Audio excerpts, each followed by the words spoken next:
Hello, good evening. Welcome to another live episode of the O&G Strike Zone. Bryan Fulford, Kelvin Rozier here, and soon to be joined by Marcus Green. Kelvin, how you doing, man? What's good?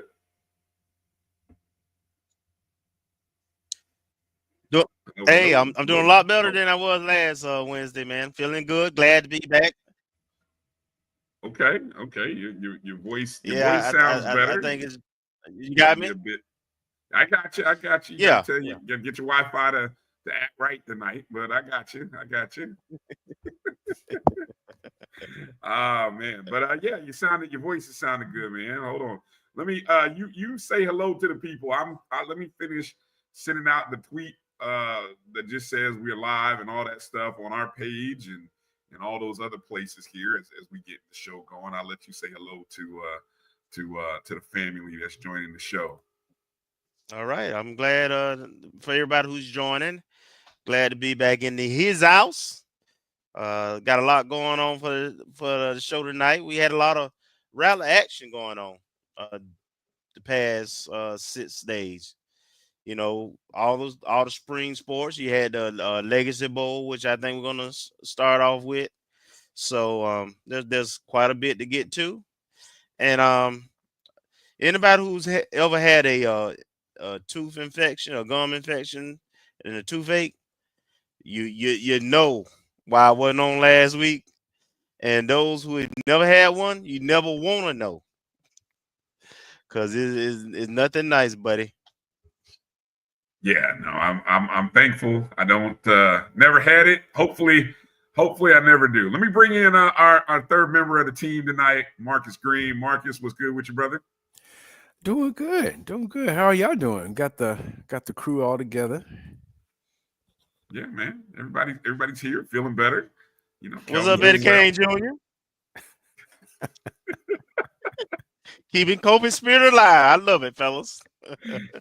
keep the spirit alive. Exactly. Keep the spirit alive. It's all good, man. It's all good. So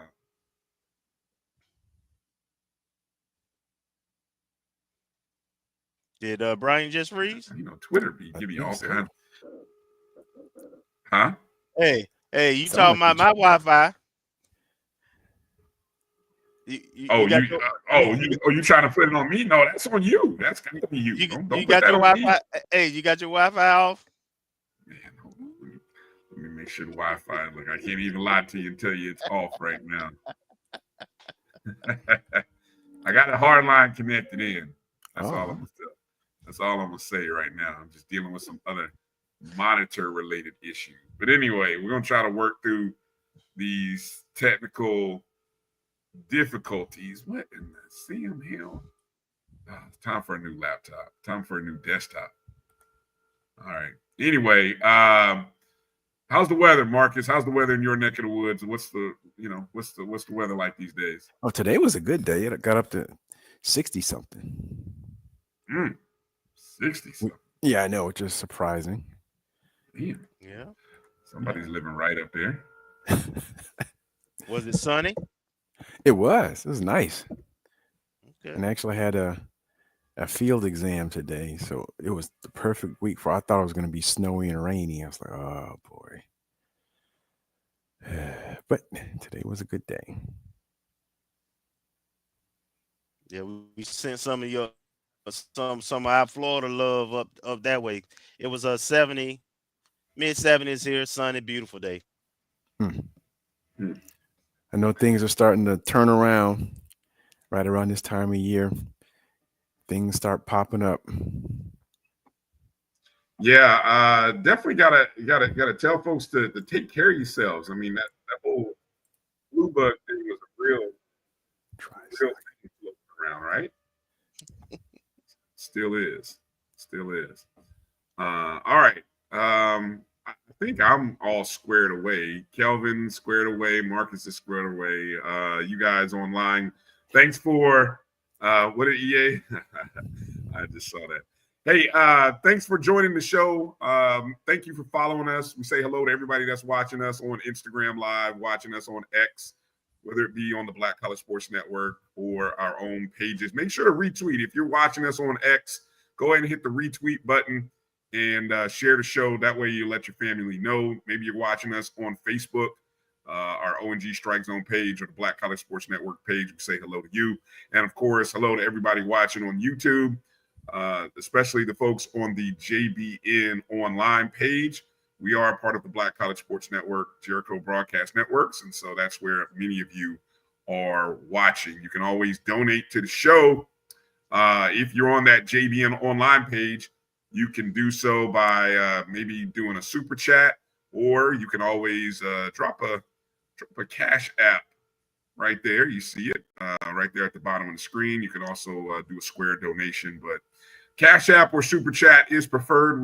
Hey, you could also be like our guy Jimmy Mack, and you could join us by being a member of our YouTube page and become a JBN subscriber. So, we say hello and thank you to Jimmy Mack for doing that and always contributing. Appreciate you, Jimmy. Good to see Bull checking in as well. What up, Jimmy Bull? Checking in. A lot of people well wishes for Kelvin. I'm sure he appreciate all the thoughts and the well wishes. Marcus and I we did our best to hold it down, and without you, Kelvin, man, we got in 2 hours, man. I saw. I saw. I don't. And you know the reason for that is because you was able to run your mouth. Yeah, I don't know. Put that on Kelvin. Oh, thanks, Marcus. Thanks, appreciate it. Let me finish with the roll call, man. Jim, Melissa Wilson checking in. Thank you for joining the show as always, Meredith. Hey, Meredith. Thank you for being a JBN subscriber. Appreciate you, Ken, Alice checking in. Hey, Ken, Alice. Ashton, good to see you, What's Ashton. up, Thanks Ash? for always checking in with us. What's up, nephew? B Starks checking in. Thanks, Bryan. Appreciate you. What's up, B Starks? Zeke. Ezekiel Love. Man, I hope we get some information for you, Zeke. No information yet. I know what you're starving to know. So are we. Anyway, hopefully we'll know. Mary 305. Hey, Auntie. From the South FLA. Thank you for being a JBN subscriber. And Marcus in Middle Georgia. What's up, hey, Marcus? Thank you for being a JBN subscriber as well. Demetra. My ace boom boom. What's up, Demetra? Checking in. Good to see you, Demetra. Got another home stand. She like Miss Seeley. I mean Sophia. She'll fight you. She'll fight you. No fighting on those front row seats there. Keep those. Don't get us in trouble sitting in them front row seats. Little baby, good to see you. Thanks for checking in. What's up, little baby? Gail. What's up, Gail? D-Land. BN subscriber. Gail, appreciate you. Good to see EA as always. Being messy, but we appreciate you always. Tom. What's up, Tom? Tom. Hey, good to see you, Tom. Hey, thanks for checking in. That's a new name. Tom. Appreciate you, Tom. Thank you. Alice McCullough. What's up, Alice? Palm Beach. Yes, indeed. Good to see you. Leonard Chat. Good to see you. Leonard? Thanks for checking in. Appreciate you. I ain't saying this in my Nashville, Tennessee. We can start the show. Chuck Hunt's in the house. Checking in from somewhere in Louisiana, Monroe, Louisiana. Always, I love it. Always representing where he's from. Appreciate you. That's right. With more coming in, good to see you. Edwin, appreciate you. Edwin must have got the religion since the New Year started, because Why you say that? Yeah, he's been pretty. Yeah, he's been righteous. Well, in these chat streets. Don't look. Just wait. I think there's some nervousness right now. His team is. They swear they might be a basketball school. They ain't having a lot of success in some other sports, so they swear they're a basketball school now. So I think that might be what's going on, and just kind of staying humble. So it might be a little humbleness that's going on there. I don't know. Just a thought. JT, good to have you, JT. You stop messing with my Wi-Fi issues there, Edwin. Tamara T. I'm behind on the chat, so I know you laughing away there, Kelvin. I'm so far behind right now doing the roll call. Good to see you, Tamara. Thanks for being a JBN subscriber. Appreciate you. Good to see Johnny Thornton. Johnny, thank you, man. Appreciate you. Yep. Appreciate you representing. Thank you for the contribution there in the super chats. Always appreciate you, and for being a JBN subscriber. Appreciate you. We're going to talk. We got some good stuff to talk about with the HBCU Legacy Bowl coming up. We got a lot of things happening. This was a busy day, busy weekend for FAMU athletics. As many as 8. You can, if you want to say men and women, you could say 9. 9 different programs were on the field, on the court, on the track on Saturday. That's one of the. I don't think it'll ever get busier than that. Unless somehow golf ended up playing at the same time, and golf was actually the next day. So we almost hit our max capacity for one single day with FAMU athletics. Mm-hmm. So we'll kind of go through that here a little bit shortly. Kerry Daniels, thanks for checking in from Duval. Mm-hmm. Yeah, Edwin, come on. Edwin said we coming. All right, that's all right. Bring it. Bring that. We know how to tame cats. That's all I'm gonna say. We know how to tame cats. So don't sleep. Don't sleep. Yes, indeed. Jimmy Mack definitely mentioned. We got at least one thing we can talk about is we got a championship to talk about. So we will make mention of that as golf won a championship over the weekend as well. The tournament championship. The tournament but yes, we won it. And we ain't just win it. We won it. We rolled away with that thing. It was pretty bad. It was like they were playing me.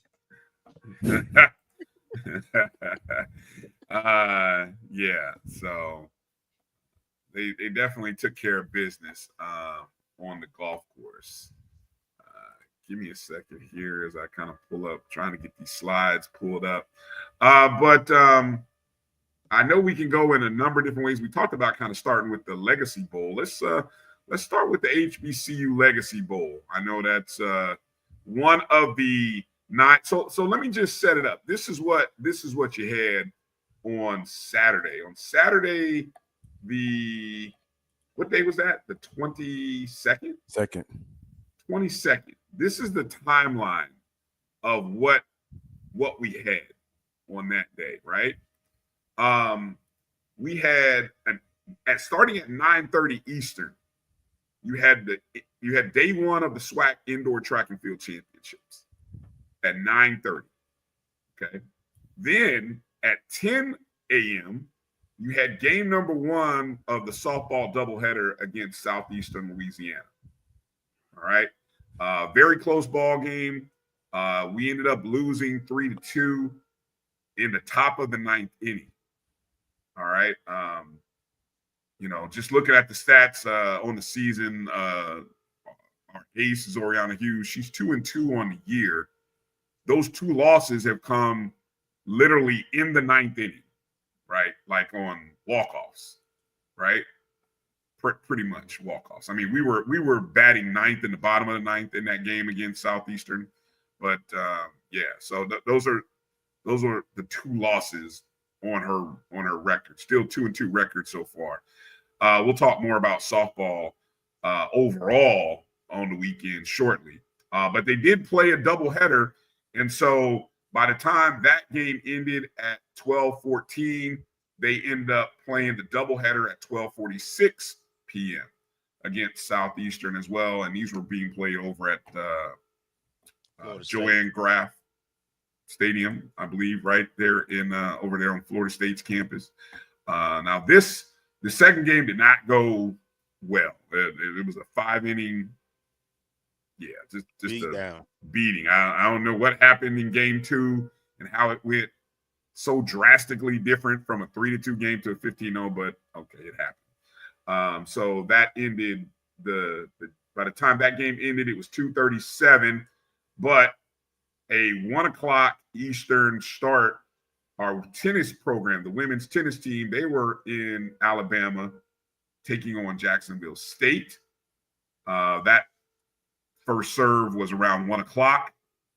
And overall, we went 6-1 with the only win coming from our number one singles player, Sarah Rakim, who won two games to 1 in that series with Jacksonville State. 2:00 Eastern time, you had the start of the women's basketball game in Montgomery, Alabama State. The ladies would end a 4-game losing streak and get a win, 48-40 over Alabama State. Follow that game up with the men's game that was scheduled to start at 4, but it actually didn't start till 4:30. But in between that time, you had a 4:00 start for the HBCU Legacy Bowl, which started at 4. Then you had the men's basketball start at 4:30. Then the baseball game, which was scheduled for 7, didn't start till 8:00. So by the time the baseball game ended at 10:46 p.m., you had over 11 hours, or right at about 11 hours. If you go from 9:30 till about 10:30, you had about, no, what? I'm sorry, that's not 11. That's what, 13? 13 hours? If I'm doing the math, somebody help me out here. I think that's right. Yeah. Okay. Yes. Yeah. Okay. Thank you. I mean, I'm just talking here. 99 will be 12. Yes. Okay. Thank you. Yeah. So you had about 13 hours worth of Rattler athletics in action. So what an amazing Saturday. And I know we tried to keep everybody up to date as much as possible. I know the other entities did. I know Gerald was covering the Legacy Bowl. I think I seen updates from Fang Exchange. I saw updates from Keith, but it was a really challenging day for athletics overall, just in being able to cover all of that. Any thoughts or comments you guys want to add in there on that? No, I mean, this is what that's what spring looks like. We have a lot of spring sports. They overlap, and you have weekends like this, and it is very, very stressing and challenging for the support staff to try to embed themselves and cover all of that, and of course we don't even have leadership in place in some areas like sports information. That's still getting processed through. So yeah, so thankfully other universities coverage, and of course the TDO and some of the fans supported groups and HBCU game day, we're able to get some of that information out, and we were able to put it on our social media pages. Yeah. So but we were able to watch track. Though. Excuse me. Yeah, the track meet was on SWAC Digital. The Legacy Bowl was on the NFL Network? I believe so. Yeah, the NFL Network. Obviously you had to be on a paywall to watch the Alabama State stuff.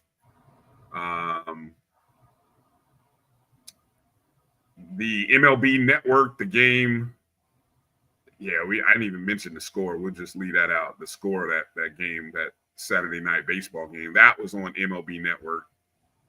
We didn't play Saturday.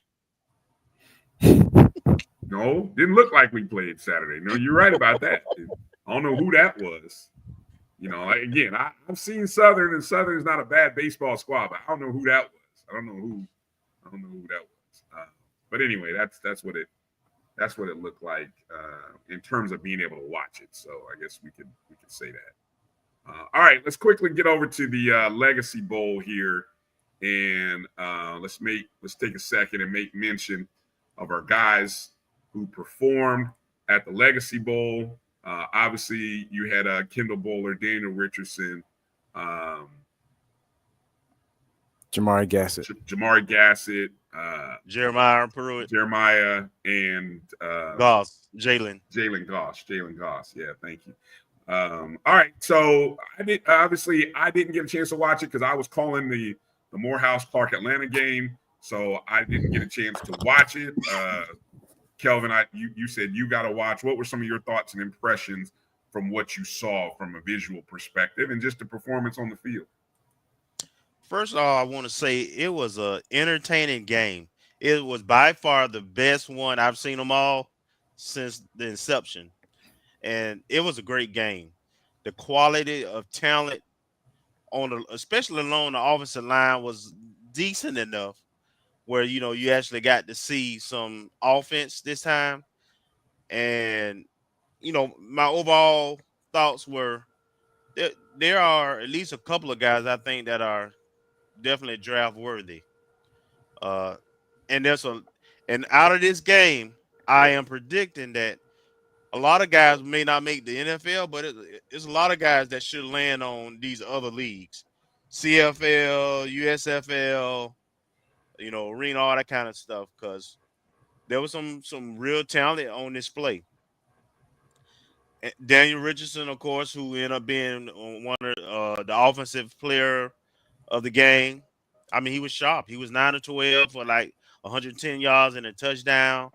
And as soon as he came in, man, he moved the ball, man. I just wish he was 2-3 inches taller, or either a little bit more athletic, because his football IQ and his accuracy, which is always what we talked about even when he transferred to FAMU, we go back and look, and he's all and for us, he was right around 70%, right?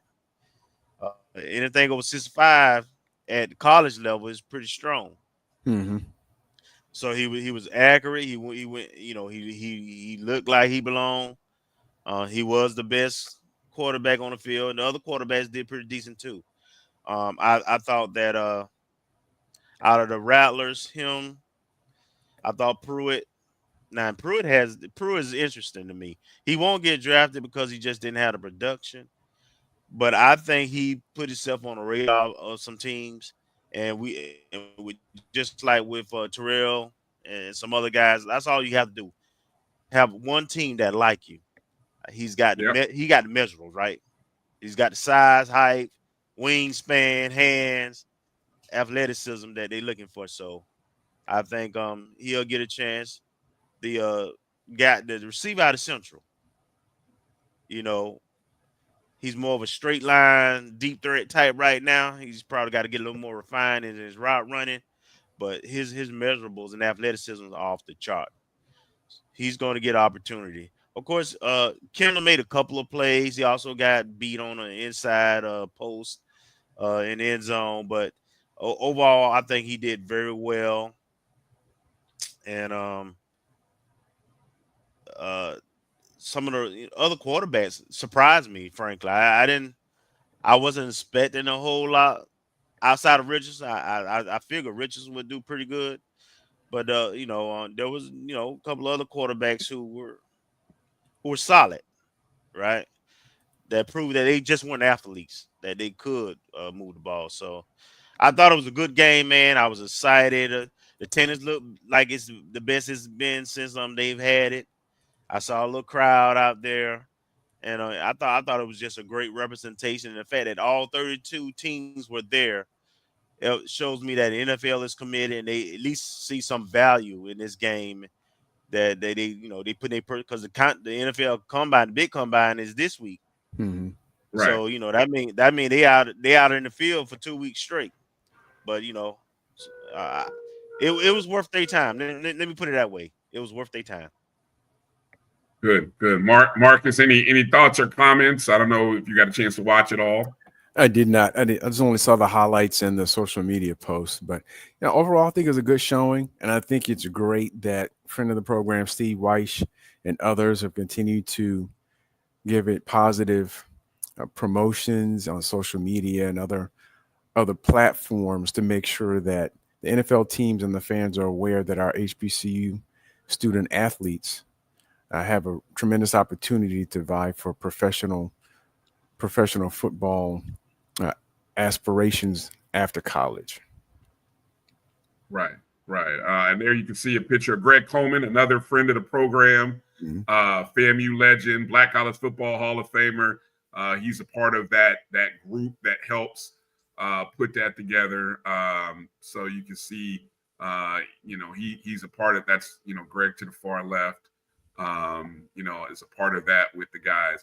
And as you guys mentioned in the chats, of course, Richardson was the offensive MVP, which now makes it 3 consecutive years that a Rattler has been either an offensive or defensive MVP. Of course, we remember last year, Xavier Smith was 2 years ago. 2 years. So 3 of the last 4 years. Right. 3 of the last 4 years. Okay. 2 years ago, Xavier Smith was an offensive MVP. And then in I guess it would be the inaugural year, Antoine Collier, defensive back. And that's Antoine in the top right there wearing number 43 in black, defensive back. He was the defensive MVP in year 1. That's him. I think that's the quarterback who was from Grambling that year, hit bottom. So 3 of the last 4 years. I mean, this was the 4th year of the Legacy Bowl. 3 of the 4 years, a Rattler has been either offensive or defensive MVP. And of course, we saw, obviously we're very familiar with what Xavier's story has been. I'm not too familiar with where Antoine is right now, and where he's at, if he is still playing professionally. But we talked about Daniel's opportunities may show up in a league other than the NFL. I mean, it's fair to say, and we've seen them. We just saw an announcement of former FAMU football player just caught on with a team in Europe, professional league. Jeremy Musa just caught on with a team out in Europe. So there are opportunities, and we've seen the numbers, we've seen what guys can do, and so like you just said, it just takes somebody to like you, and thanks to Blue Zach McKinnell last week broke down a lot of the numbers and the metrics, and that the FAMU guys showed up. So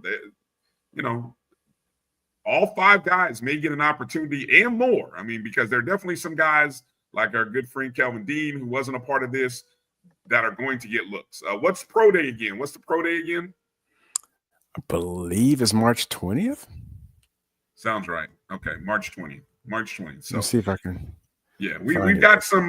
We got a little bit of time in the next couple of weeks. Next week we should have Kendall Bowler on the show, working on getting Jeremiah Pruitt on the show, and working on trying to get D Rich on the show. So over the next couple of weeks leading into Pro Day, we'll get some of those guys on the show and kind of find out how their journey is going, their thoughts on the Legacy Bowl, what they're doing after or in between, and so that way you guys can stay up to date with what they're hearing from their agents and what kind of opportunities.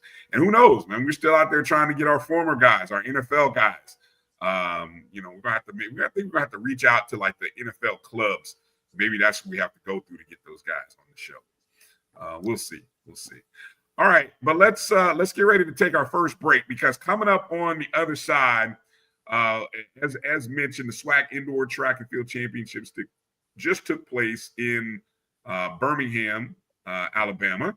And coming up and joining us on the show is not only our the director of FAMU track, Coach G, but we're also going to talk to the fastest woman in the SWAC. That's right, the fastest woman in the SWAC. I said it. And then we're going to talk to the baddest man. I'm going to. There's a couple other runners that they put on some performances, but when you are bad enough to run and blow kisses to folks, I'm sorry, you're the baddest man on the track. So we're going to talk to Kirk, Dawkins, Nia Blocker, and Coach G coming up right on the other side of this break. You're watching the ONG Strike Zone right here on the Black College Sports Network. Hang with us. We'll be back in just a moment. Planning an event? From weddings to corporate functions, CMJ Events LLC brings over 15 years of experience to make your vision a reality. Based in Metro Atlanta and serving statewide, even internationally, we provide versatile event planning and authentic catering cuisines tailored to your needs. Whether it's pre-game meals for student athletes, fundraisers, weddings, corporate functions, CMJ Events LLC is your one-stop solution for exceptional service and unforgettable food. Our diverse culinary heritage means we cater to all cultural tastes, dietary needs, and food restrictions, making every meal uniquely yours. Let's make your next event unforgettable. Visit us on all social media at CMJ Events LLC or email us at cmjeventsllc@gmail.com. Also give us a call at 404-664-3882 so that we can start planning now. This is the Dean of the College of HBCU Sports, Kenyatta Cavill of Dr. Cavill's Inside the HBCU Sports Lab with Mike Washington and Charles Bishop. Come mix it up in the lab where the course lecture is in session every Tuesday from 6 o'clock p.m. Central Standard Time on Facebook Live, YouTube Spreaker, or the BCSN app, as we discuss all things about the HBCU sports culture, including exploring the week that was in the sporting HBCU diaspora, as well as the upcoming week of HBCU sports. With me, the Dean, the College of HBCU Sports, on Dr. Cavill's Inside the HBCU Sports Lab with Mike Washington and Charles Bishop. Course lecture dismissed. You're looking for the latest information on Southern University sports, the Southwestern Athletic Conference, and HBCU athletics. There's only one place to go. Tune in to the Carlos Brown Show, exclusively on the Black College Sports Network. Thank you guys for what you do for HBCU athletics. This is a fantastic avenue for all of us. This is our ESPN, so we love what you guys do. Bryan, AD, Roy, all you guys at BCSN. We really appreciate what it is that you guys do for us.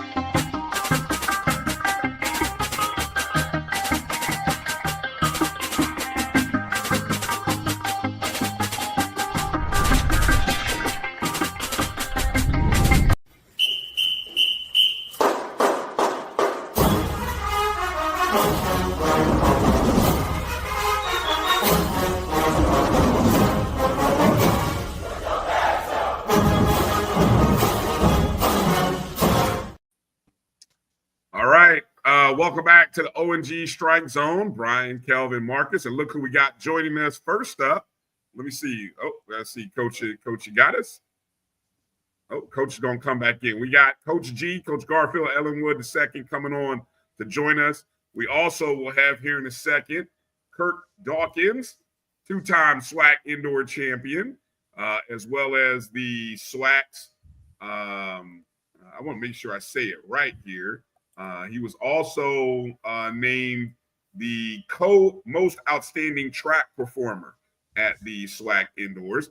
And then, of course, Nia Blocker, again, a two-time SWAC champion over the weekend. I think we got him now. Let's bring in Coach G. Coach, hey, how you doing, Coach? I'm good. And yourself? How's everybody doing? Hey, how's it going, Coach? We're blessed, Coach. Doing well. And so we got Coach in. So let me bring in our two track athletes, our champions. You know, we like to have a championship coach on. We got to put them. We got to have some championship athletes right next to them. Let's bring ladies first. Let's bring the fastest woman in the SWAC, right? Sophomore from Bainbridge, Georgia, none other than Nia Blocker. How you doing, ma'am? Good to see you, Nia. Hey, Nia. Hi, y'all. All right. Good to have you on. And then And then also joining us from Kingston, Jamaica, the baddest man in the SWAC. Entertaining. None other, the Are most you not entertaining man in the SWAC. Kirk Dawkins, the junior from Kingston, Jamaica. Kirk, welcome on to the show. Thank you very much, Mr. Bryan. Hey, good to have you guys on. Coach, why don't you give us the summary on the performances? It was an exciting day in Birmingham. We had let me see. I'm just going through my list here. We had, of course, Kirk winning the 800 meter, the men's 1 mile. We also had Kirk Powder winning the 60 meter hurdles. And we had Paul Roden winning the men's high jump. And then on the women's side, of course, as mentioned, Nia winning the 60 meter and the 200. And then we also had the women's distance medley winning of Alicia Douglas, Kira Copeland, Lacey DeBosky, and Tara Burt. Why don't you give us your thoughts on just overall the weekend for the men and women? Well, the weekend was okay. We didn't, of course, fare the way we wanted to. On the men's side, we had some injuries. On the women's side, we just had some things falter. And, it cost us. That's on me as the head coach. It's my job to get back and figure out where we fell short and make sure that it doesn't happen again. So overall, the team title was the first thing that we wanted. But the individual performances, we held our own. I'm very proud of, what Nia did on the women's side, what Kirk did on the men's side, and what the Kurt did on the men's side, Paul, Dejan, and the long jump. So overall, the individual performances, they performed pretty well. As you saw, what Kirk did was simply, I told him, I said, I take my hat off to him because what he did was, it was special. It showed his training, his confidence, everything shined through at that moment. As far as with Nia, she could tell you, I've been riding her pretty hard. And she finally executed what we were working on. She wasn't pleased with her times. And she'll, if you saw some of the videos, you probably saw how she reacted because she wanted more. But she executed. The championships is about winning that event. The times will come. We don't chase times. And that's what I talked to her about. So all in all, me personally, I give us a B. But okay. they know I'm hard, though. I'm hard. Right. And just to let people know, overall, the women finished third and the men finished fifth overall this year. I believe I have those numbers correct. Kelvin, Marcus, any questions for Coach before we get in there with a few questions for Nia and Kirk? Yeah. Coach, I had a quick question just from a logistics standpoint. How do you, when you're having a championship track meet with both men and women competing, how do you manage the logistics of keeping track of everything and checking performances and everything to try to make sure everyone's performing at their peak level? Well, you mean at the actual meet or prior to? Yeah, at the meet. Because there's so much going on and you have different things going on. How do you manage? What's the logistics of actually doing that? Yeah, you definitely pulled in every direction. Having my assistant coaches in their event areas. So they'll be with, let's say Coach Thomas is over with the jumpers. Coach Sid was over with the throwers. Coach Kitchen has the distance runners. Coach Love and I have the sprinters, but I'm constantly bouncing from place to place to place to make sure I'm encouraging, staying on top of things. As far as the warm-ups, they have a warm-up card to give them a guide on when they need to get warmed up and start their process, and then I'll come in and follow up to make sure they are where they need to be at that particular time leading up to the race. But everything is fast-paced. But, I did it as an athlete, carries over to being a coach. And the older I get, I'm going to have to slow down and groom. I'm grooming Brandon right now, so I don't have to move as much. Okay. All right. Thank you. Go ahead, Kelvin. Coach, from a strategy standpoint, on meet day, can you make adjustments to who's participating, or is that already submitted? You kind of locked into what you locked into? No, that's pretty much, other than the relays, the only place you can kind of substitute. But, their performances will We either put them in the finals or have them sitting in the stands, one of the two. So they make the finals, they're on the line, they have their lanes, and it's about doing what you need to do between those two lines. You can't really coach too much at the meet, just try and give them, a few cues here and there. But ultimately, it's them and the clock and how bad they want it. Let me go. Let's go, ladies first. Let's talk to Naya here. And again, Naya, I hope I'm giving you your praise and your props when I call you the fastest woman in the SWAC.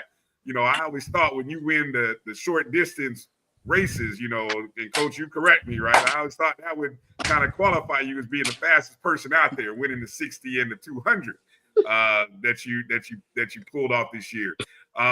Tell us a little bit about your goals going in. We've seen you putting up great numbers all season in the indoor season, but take us behind the scenes on what it was like to be able to perform at your best when it mattered. To be able to perform at my best, it felt great, So for me to perform and win, but not perform at my best, it didn't feel so well because I knew I could have done more. But I am still grateful that I was able to win, so. Being and I guess indoor versus outdoor, are you comfortable? You love running both? Is there one that you're a champion on the indoor. I mean, you're pretty good on the outdoor too. But I mean, do you have a preference, or what's it like for you? Well, I mean, I would say that I like outdoor more just because, like, I've just been running outdoor my whole career. So I've never ran indoor until I came to college. So I would say outdoor. Okay. All right. Kelvin, Marcus, any questions for Naya? Marcus. I was going to ask Ms. Blocker, can you tell us about your journey to FAMU? How did you end up in orange and green? I kind of wasn't sure exactly where I wanted to go when I was in high school, but my coach actually contacted me, and me going to Rickards for a while, I kind of heard about FAMU, so I knew it was a HBCU, and I knew I wanted to go to a HBCU, so I feel like it was the right choice for me. Thank you. Naya, didn't I see you run one of the relays too? And my question is, were you supposed to run that, and how do you like running that? Because I think that was like the 400, right? Yes. There's a story. I feel a story there. Come on. Hey, watch this. Don't worry about your coach being there. Tell us the truth. I don't like running.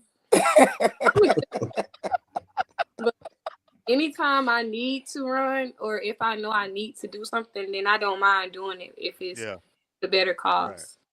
But I don't like running. That's Coach, amazing. Hey, to that point, Coach, talk about your decision to put her in that event. She's known since the fall she was gonna run the 400. Okay. She is just, she skated by here and there.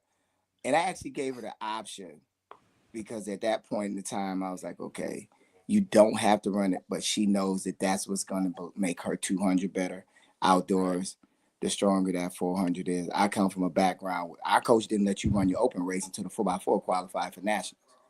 Right. Now, I won't do them like that, but I do believe that that's only going to make her better. And now she's starting to believe in it. And I mean, she split 55 seconds and still wasn't running. Right. But I think when we get outside, she'll be okay. Because indoor running for a lot of them they've run a meet, but outside of that, training outside is just a different element. And I think outside will be a lot better. I think she'll be a lot better. And I told her when she finally makes up her mind, if that clock says 52 anything, she's going to be a sub 11 runner. and a 22 low running. So that's the plan. Okay. And just to let people know, Naya ran a 7.42 on the women's 60. And then in the women's 200 meters, she ran a 23.43, which was your season best record. So two medals. Congratulations, Naya. What are your events for outdoor? When you're running outdoor, are you going to run the 200 and then are you a 100 meter person when it gets to outdoor? Well, I'm a 100, a 200, 400. Own it. So I'm just prepared to run everything. You be what you're gonna be what the team needs, right? That's what I'm hearing. Is that the vibe, Night? Yeah. I got it. Well, let's go over here. Let's take a second. We'll come back in a second with more questions. Maybe we got some questions in the chat room. I'll take a look. But let's go over to Kirk. Kirk, again, the SWAC's most outstanding track performer. And if any of you missed the 1 mile race, I'm telling you, you missed probably the most entertaining race of all. I don't care what you say. As I was watching the video again, Kirk. Yes. And okay, so I had the clip all queued up. Unfortunately, I'm having some technical issues. Let's see, how many laps is the mile? 8 laps. Okay. Indoors. I 4 laps. Okay, so I think somewhere about the, 5th lap, you were in last.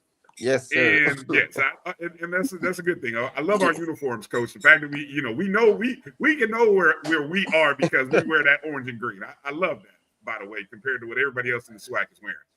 But you were in the back, and then all of a sudden, in the last 2 laps, Kirk, it was like even my good friend Mo Carter on the call had no idea that you were there. And then all of a sudden, he looked up and said, "Oh my God, Kirk is coming from the back," and it's just like. They said you played possum. What was the strategy? Because at the last lap, you basically just said, okay, it's done. Playtime's over.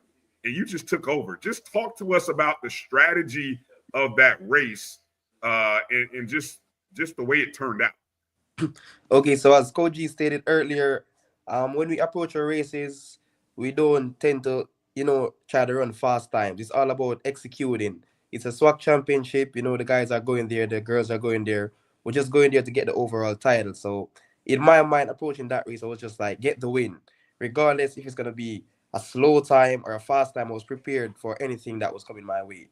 So the first few laps, I just got in position. I saw that the guys from Jackson State went out there, and the pace was basically, for me, no disrespect to the companies in SWAC, but I know the distance runners, they don't got the speed that I got, because here we train speed day in, day out. Right here, I call it the speed capital here at FAMU.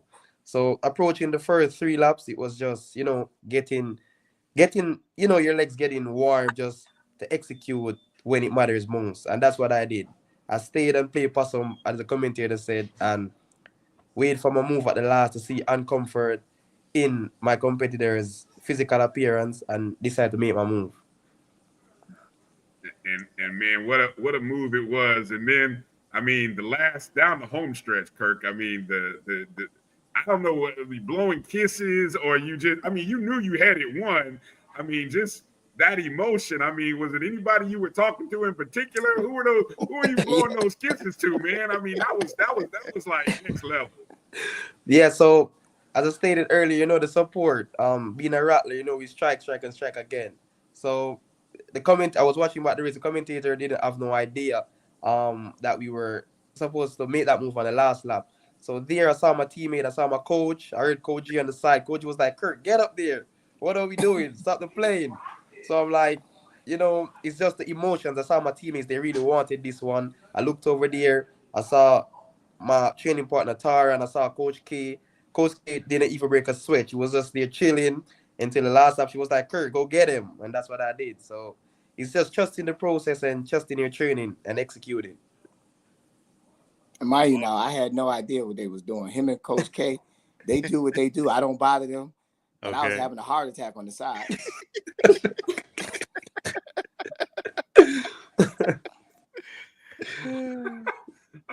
Go ahead, Kelvin and Marcus. I'm gonna pull up the video because I think people got to see the video. I think I got the video queued, so you guys go ahead with some questions that you got for Kirk or Coach or Naya. Go ahead, then. I'm gonna pull the video up.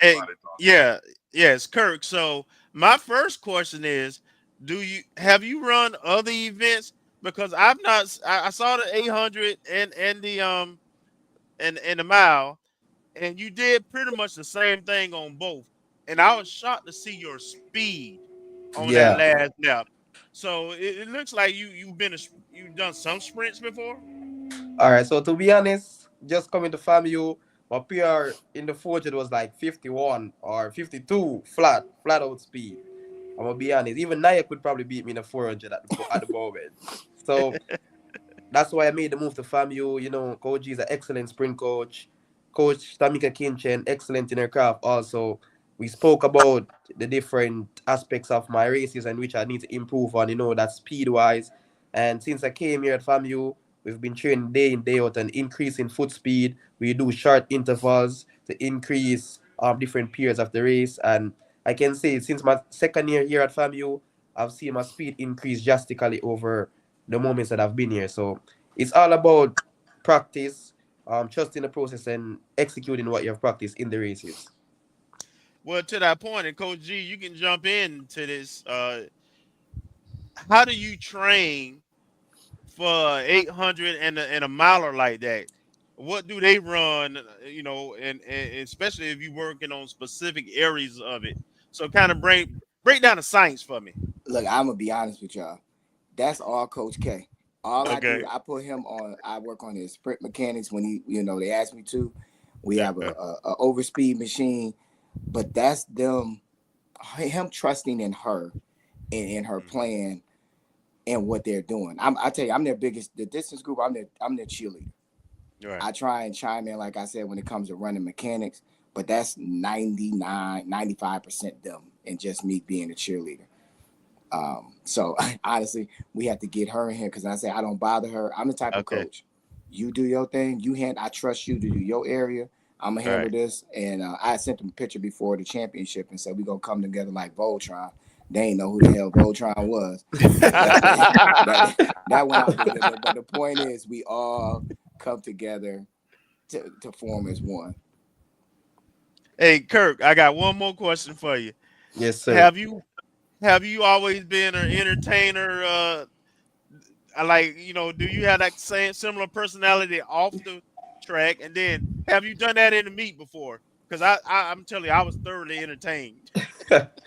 Okay, so it's a great question. So as it relates to personality, all my teammates, all my friends, my family back home, they know that I'm an individual that has an upbeat spirit. So once you're on Kirk, it's all fun and laughter, but we're trying to get the aspect of business that when it's time to deal with business, we need to lock in and execute what we need to execute.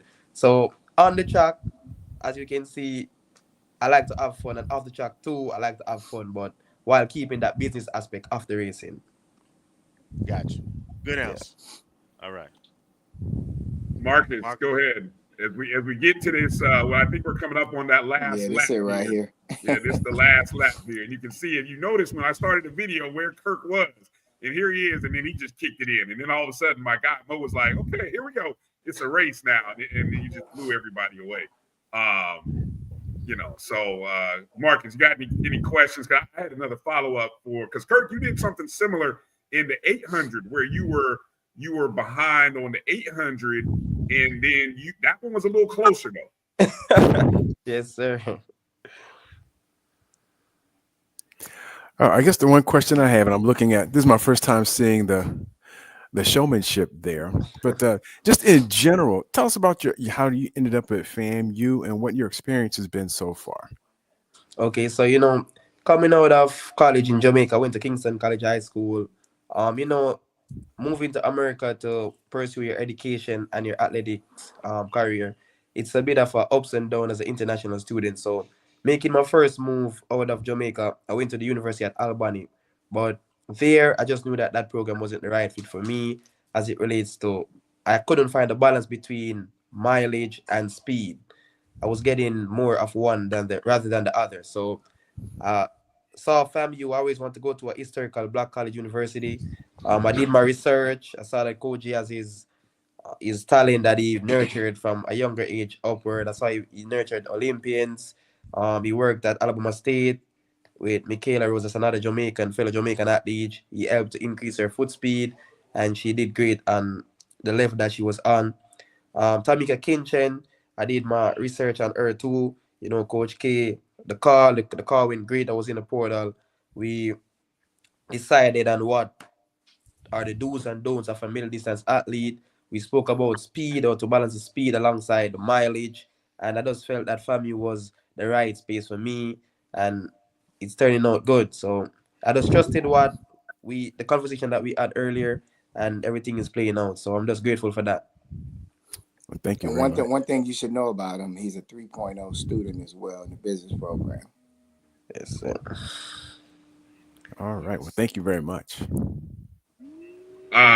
Let me I want to give Naya some shine here. So let me show that 60. Let me flip over to that 60 meter race here. Naya, you want to give us some behind the scenes or some thoughts here as you're getting ready to get going here. So with me, I tend to like stay down or push more than I'm supposed to when I'm only running a 60. So I really just had to try and pay attention to the blue mark that was on the track, and then I just slowly came up, and yeah, that's pretty much it. That's pretty much it. The rest is history, as they say. 7 seconds in a cloud of dust. It's awesome stuff. Good stuff. Congratulations to both of you. Go ahead, Kelvin. Let me jump in. So, Coach Naya, what is it in her speed race? You know, the 100. Let's say the 100. What is it that we're looking for to improve upon? What are some things that would get her to the time she's looking for and that we're looking for? Just keep building where if you know that race, she actually put that race together properly, and you could see the acceleration when it was getting ready to happen. It was only 60 meters, but I saw exactly what I needed to see going into 100 meters. And her position is getting better and better and better. She came from not understanding track to now understanding track, now understanding her body, feeling her body, things that it just takes time. And now she's starting to mature as an athlete. It's nothing but up from here, because she can now tell me what she did or didn't do. And that's the key to sprinting, understanding what you're supposed to be doing and feeling it and be able to give feedback. Coach, I'm interested in your thoughts on just in general the competition. We had one guy from Alabama State, if I'm not mistaken, he qualified for the national indoor meet, right? NCAA meet, and he had the fifth best time in the world, if I'm not mistaken. Third in the country. I mean, to run what he ran on that track and that 200 meter was very impressive. Very impressive. His positioning, everything. He's on another level right now, without a doubt. I show respect to him and what his coach has been doing. That's what you work for performances like that.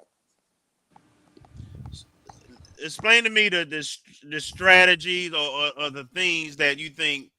I think Texas Southern won the men's side, right? Yeah, they won the men's side. And then Alabama State won the women's side. So I know there's some strategies and teams play their strengths. Some people have sprinters. Some people have build up points in the field events. Mm-hmm. Some teams are balanced. Some teams have distance. Kind of tell me what you saw in terms of those top 4 teams. Well, definitely Texas Southern. They had depth. Both Texas Southern and Alabama State had depth in different areas. Texas Southern did theirs more from a field event, distance side. They had some pole vaulters, things of that nature. Alabama State did it more from a distance side. On the women's side, they had like a couple of sprinters in there. But it's just about depth. You have to decide, do you want to go more quantity over quality? Our position is we're going to go more quality than quantity, and it's all based on being able to give each athlete what they need.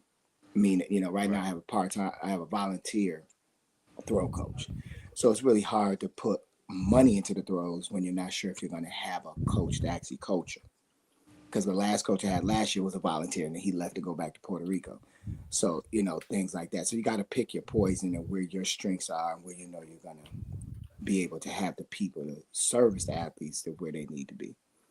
So excellent insight. Thank you.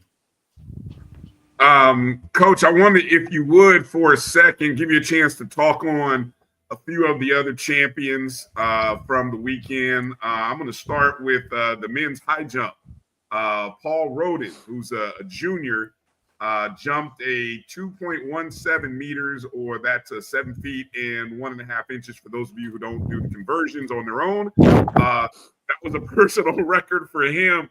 But what I found interesting is that he actually defeated Caleb Snowden, who from UAPB was defending champ, not only of the indoor but outdoor last year. And if many people will recall, he finished like top 3 in the NCAAs, if I'm not mistaken, last year. So talk a little bit about Paul and that performance by him.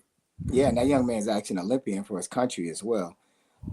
So it was a big victory for Paul. Paul is a junior college champion, came in and has just taken to Coach Thomas's training.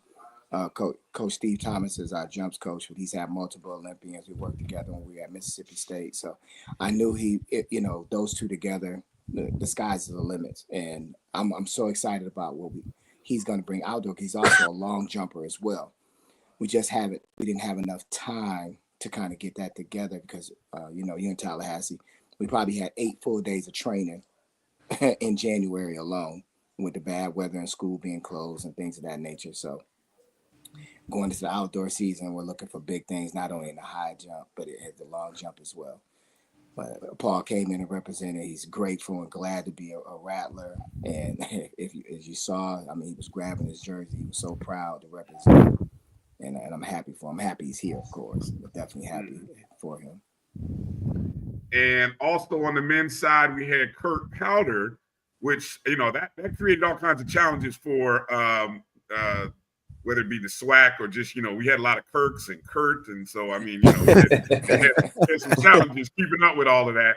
But Kurt, K-U-R-T, Powder, he won the 60-meter hurdles with a time of 7.93. And Kurt is a senior.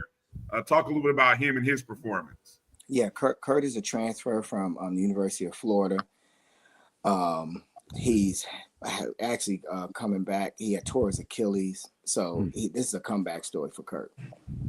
And again, just getting him in January, I'm so excited about what the possibilities are going to be for outdoors, because now I'm going to have enough time to really work on fixing some things for him in the hurdle event. He believes in me, and I believe in him. So I'm looking for some great performances outdoors. And he's going to be at the NCAA championships unless God has other plans.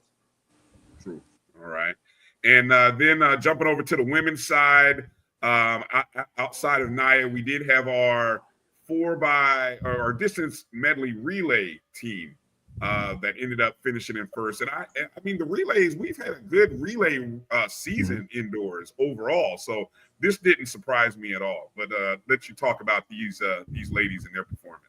Well, we really just wanted them to finish in the top 3 and get the points, because Tyra, Dougie, Alicia Douglas, they had run multiple races already that day. And Lacey and Kyra, actually Alicia started us off well. Lacey put us in the lead, and Tyra brought it home. And like I said, Coach K's plan was, hey, let's just get some points because you guys are tired. But they went after it, and they brought it home the second year in a row. All right. Good stuff. All right, so let's sort of bring it back to Naya and Kirk, and maybe kind of close up our segment as we now transition. So I guess let me ask: is there anything happening related to indoor, or does anyone qualify for NCAA indoors, or are we officially closing the book on the indoor season? Yeah, we've officially closed the book on the indoor season, and practice started back today for outdoors, and it's time to go after this championship outdoors and get as many qualified for the NCAA championships as possible. All right. And so I'll go over to Naya first. Naya, last year you qualified for the East prelims and the 100 and 200 meter. Talk a little bit about what your goals are for the outdoor season, and where do you want to be come May when it's time for SWAC championships? Well, by that time, I want to be running like 22 low in my 200, and in my 100, I would like to be running close to 10.9. And I know that, like Coach G said, I have to run the 400 for me to be able to build that speed for both of those races. So it just takes time. Okay. All right. And I'll go over to you, Kirk. For you, you were a silver medalist in the 800 in the SWAC indoors. What are some of your outdoors? Excuse me. What are some of your goals for the outdoor season? So this year for the outdoor season, I'm trying to win the gold in the 1500 meters and the gold medal in the 800 meters. So I know we don't do the mile outdoor, but it's 100 meter less outdoors. So what I'm trying to do is just retain, I haven't had the title, but I'm trying to retain the victory in the 800 meter for the outdoor and the 1500. And alongside, in the latter part of the season, I'm trying to make it to nationals. So first, I know it's top 48, make it to regionals. So I just got to use my first few meets, try to book that mark from early so we can sit in the right space, so we can start preparing for that nationals when it's time for it to come. All right. Nice. Coach, you want to tell us anything to look forward to for the outdoor season? Any news, any particular meets that we should be looking out for, or just ways that we can continue to support the program?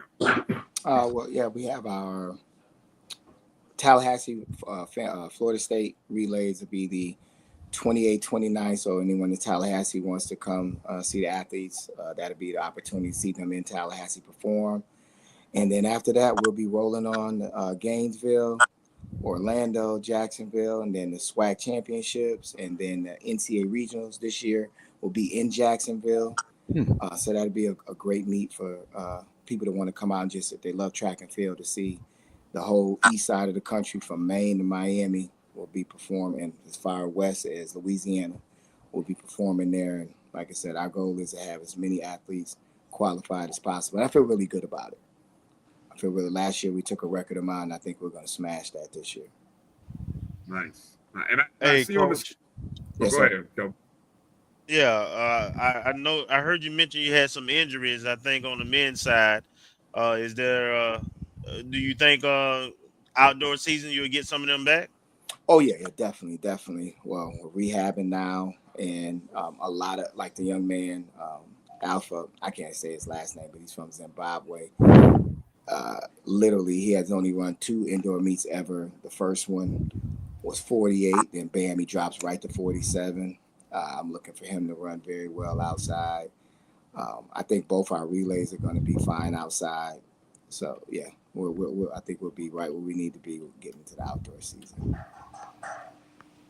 Okay. All right. The outdoor season again begins March 7th and March 8th, the River City Invitational right there in Jacksonville, Florida. So calling all my Duval Rattlers, make sure you guys are there to see that. The River City Invitational, March 7th through the 8th. So we got to make sure we be there for that. And then, of course, as Coach said, the Terry Long relays right in Tallahassee, March 27th and 28th. So those are the two upcoming outdoor meets. Let me give it over to to Naya and Kirk to kind of give you a chance to kind of give some shout outs and anything that you want to say to Rattler Nation as we kind of close up. I'll give you guys the word. Naya, we'll start with you. I want to tell all of my teammates you guys did a really amazing job. And I want to tell thank you for putting in your. It really means a lot to us, and we really appreciate it. Thank you. All right. And Kirk, let me go over to you, give you a chance to give any shout outs or anything you want to say to Rattler Nation. Yeah, first, I want to say big shout out to God. Got to put God first. Second shout out I want to give to my coach, Tamika Kinchen, for believing in me. Last year we messed up in the indoor season, but we came back this year. I knew she really wanted this one, so I had to make it special for her. Big shout out to Coach G for giving me this opportunity and a full scholarship here at Florida A&M University. This is one of the best institutions I've ever been at. I just want to have a great shout out to my teammates too for believing in me. They push me every day in practice. They got my back, and I love that.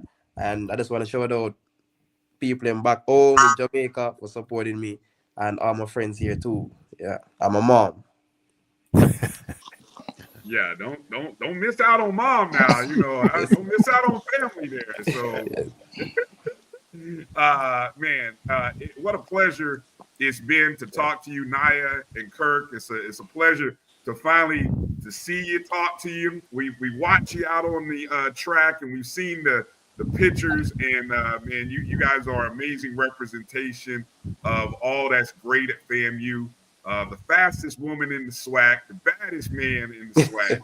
I mean, Coach, it's always fun talking to the young people that you get to work with. I mean, it's always good time when we get a chance to talk to them.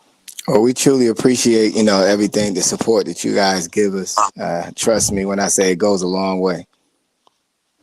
All right. Well, again, congratulations to all of the Rattlers. Everybody, I saw a lot of personal best, season best times. A lot of people made it to the podium.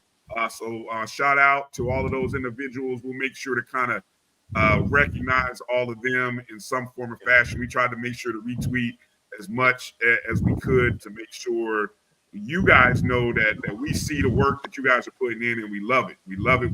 Yes. And we can't wait for outdoor season. We know we're gonna tear it up on the track in the outdoor season. So congratulations. Any last words you want to say, Coach? No, hey, just thank you again for the support. All the Rattlers out there that have donated to our program, we truly appreciate it. It's helping with our rehab, our prehab, and we thank you. All right. Again, ladies and gentlemen, Coach G and Naya Blocker and Kirk Dawkins, both of them two-time SWAC indoor champions, and coming to an outdoor track to burn it up near you pretty soon. So thank you guys for joining us. Let's take a break and come back and get into some more of the busiest day of the 2025 athletic season was Saturday. We're going to talk more about it on the other side. You're watching the ONG Strike Zone right here on the Black College Sports Network. We'll be back in just a moment. Since 2002, Empowerment Resources, Inc., a nonprofit organization, has empowered more than 1,500 youth and adults in Duval and surrounding counties. Through its programs, Journey into Womanhood, Girls Mentoring, Life Skills for Teens, and Parenting Education Coaching. To get involved with programs, volunteer, or donate, visit www.empowermentresourcesinc.org. Follow us on social media, facebook.com/empowerment.resources and instagram.com/empowermentJAX.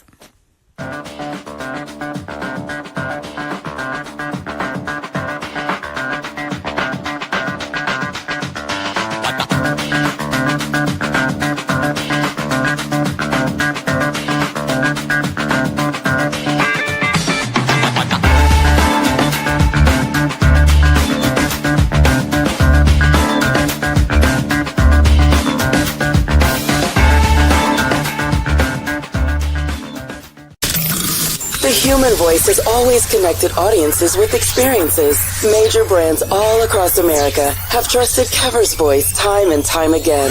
Conversational, powerhouse, intelligent, and sincere. That's the voice you need for your creative marketing process. KEAVERSVOICE.com. Kever's Voice, Kever's Voice, KeversVoice.com. Always on, all the time. It's never too early to plant the seed, to share the tradition, and instill a sense of pride in your HBCU with your little ones. HBCU Pride and Joy Children's Boutique helps you share your school spirit with a wide selection of adorable kids apparel and accessories officially licensed from your favorite HBCU. Visit hbcupridejoy.com and follow us on all social media at HBCU Pride Joy on Facebook and Twitter. When it comes to professional learning, teachers deserve better. From the leader in online learning, Stride brings you the Stride Professional Development Center, an on-demand library of mobile-friendly courses that gives teachers choice and flexibility, allowing them to learn anytime and anywhere. Our dynamic courses provide bite-sized learning and help educators advance their knowledge while also gaining professional development hours. It's time you take charge of your learning. Visit us today to get started.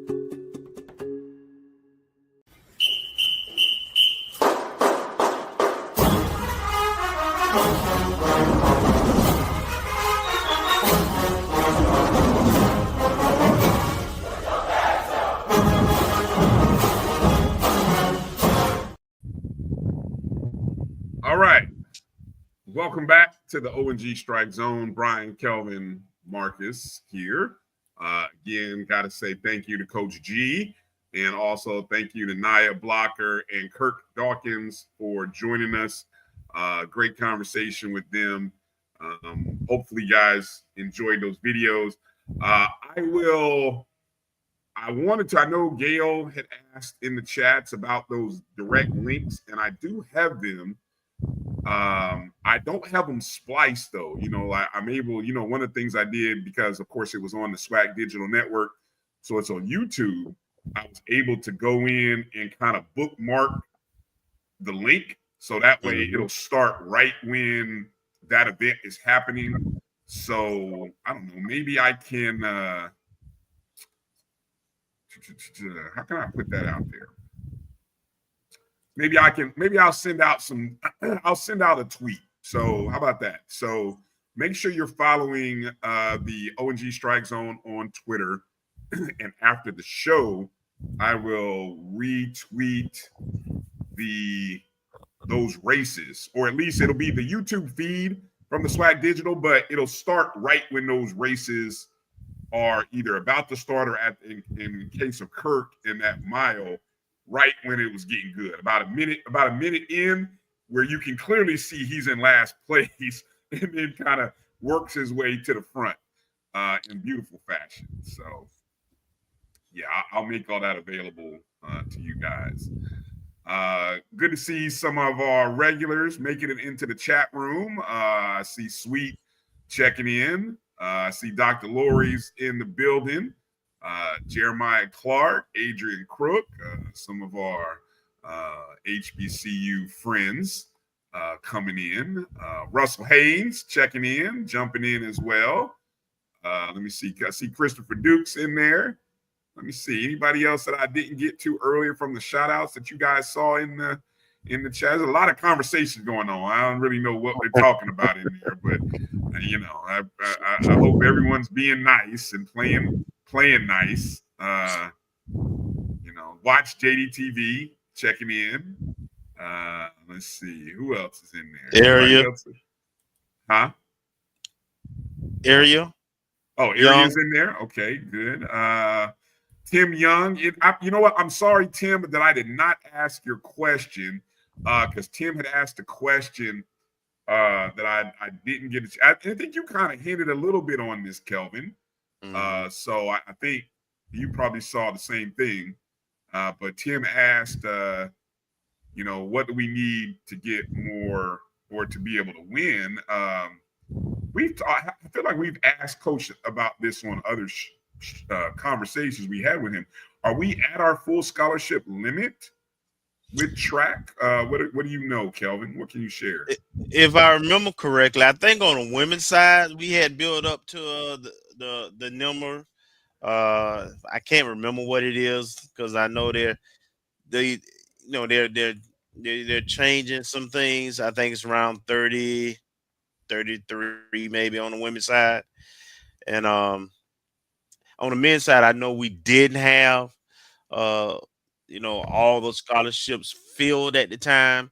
He was building his staff and bringing in the right people, and also, which is why I say it was great insight when Coach talked about the fact that because you have volunteer coaches, certain events they're not targeting, and because they can't give the FAMU experience and give the kids the opportunity to compete at the highest level. And I think that's a smart way to do things. Instead of doing things. So I love it. All right. Good stuff. I think I covered anything that I missed regarding track. Any accolades or anything that we missed. I'll tell you when that meet turned for us, because as it relates to the women's race, we were in first place by maybe about 5 points, 4 or 5 points, with maybe 12 of the 17 events scored. And it was the 800, the women's 800. This is right after Kirk had won the men's 800. I can't remember which ran first, the women or the men's 800. But going into the women's 800 meter, we had just placed, here's what it was. We had just placed second and fourth in, God, I tweeted it out, so I don't know exactly which event it was, but we had just sort of jumped into the lead, and then that doggone 800 meters happened, and Alabama State took first, second, and I think they might have took fourth or fifth. No, actually, they took first, second, fifth, and sixth, and we finished. We had our top two runners didn't have seventh and eighth. So by the time you took all the points from first, second, fifth, and sixth, that was 23 points. They outscored us like 25-3 in that one event, and they thus jumped 18 points ahead of us, and we never got. I mean, that was it. They kind of just ran away with it. I mean, it wouldn't have mattered no matter what we had done in the final events, because at that point I think there were only like 3 other races left. So yeah, and we were, what we missed this year, I thought, is we didn't have a Brianna Brown Marshall like we had last year. We didn't have that. We didn't have that indoor. We didn't have that jumper. And also we didn't have Kennedy. Kennedy, I think she scratched in terms of shot put.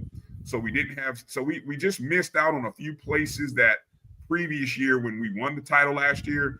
Those were events that helped us win last year. We edged out Alabama State. This year we didn't have those.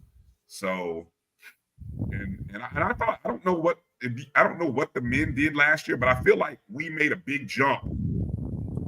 Finishing fifth was pretty good for us compared to last year. I think last year we were bottom half. Right. And considering the number of athletes we have participating in the events, the guys that we brought, the young ladies and young men that we brought, pretty much performed. They brought in points, all of them pretty much. So yeah. But shout out to Mo Carter, the SWAC Digital Network. Good job.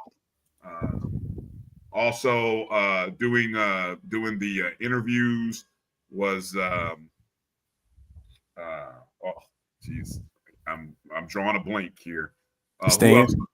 Thank you. Stan Beckton was there doing the interviews with the various athletes, which was kind of funny because he would get one champion and then he couldn't get to him because they had to go get ready for another event, but he eventually did talk to a lot of the champions. So shout out to Stan and Mo, and just a great quality production. So I kudos to to the SWAC. James Crenshaw, his production company, they did a great job with that. And I think that's one of the things that, people want the SWAC digital network to, that's what you want. You want this, and we see that they're capable. I mean, we saw quality broadcasting, quality camera angles. It was a good production. I really enjoyed. I think I watched pretty much that whole meet on my bus back from Atlanta. So I loved it. I loved being able to watch it. So good stuff. Good stuff. How about, can we transition to basketball? How about that? Yeah, let's do it. All right. So Alabama, which had been very kind to us over previous Alabama. Yeah. We coined it, and I mean, but this particular weekend, this was not a great weekend for us in Alabama. No. Nope. Losing 3 of the 4 games, men and women, and close games at that. I mean, the women on Thursday lost what would be their 4th consecutive single-digit loss, losing 70-67 to Alabama A&M, who I think is right now tied for first in. I mean, there's like 4 teams tied for first in the SWAC, and Alabama A&M is one of those, and Jackson State is too, and we lost to Jackson State by 3. So, I know the frustration that people have, but we're like we're right there. We're so close. Yeah, but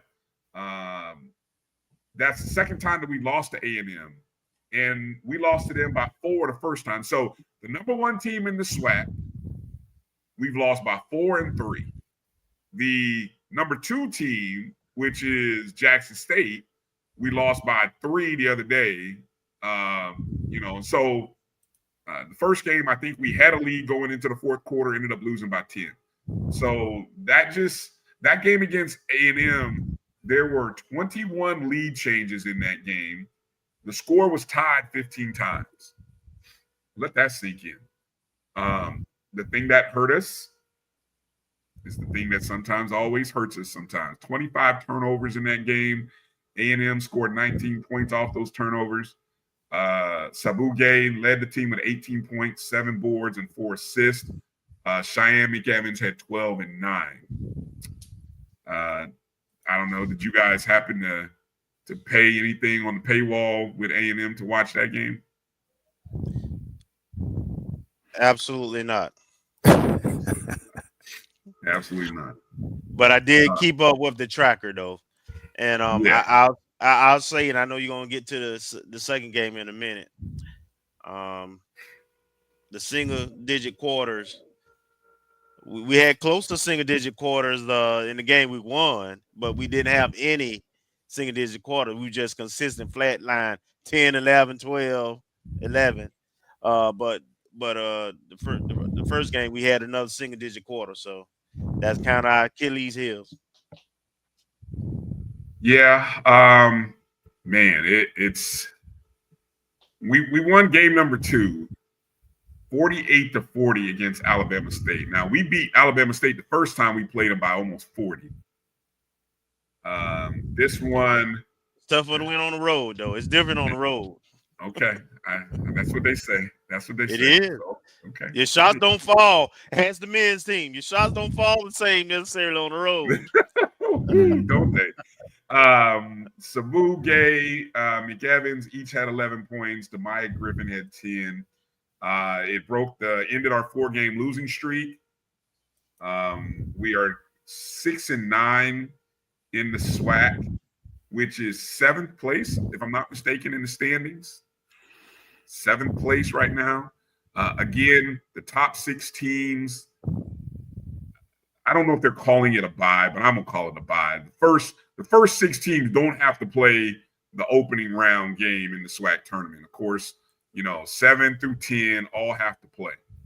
I think we are tied with either Alcorn or Bethune for that 6th spot. I don't know. Do you guys recall who we're tied with, the women?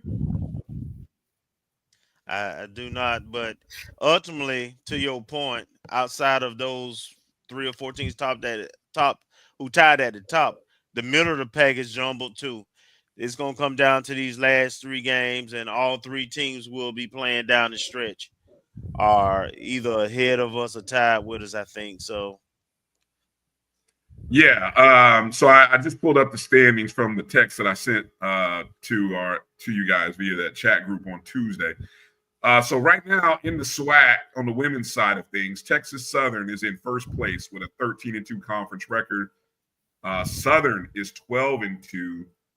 Alabama A&M is 12-3. So they sit a full game behind Texas Southern, and then Jackson State is 11-3.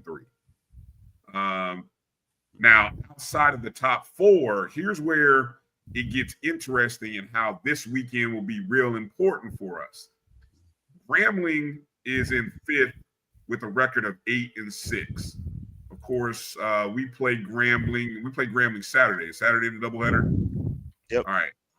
Alcorn, who we've beaten, is 7-7.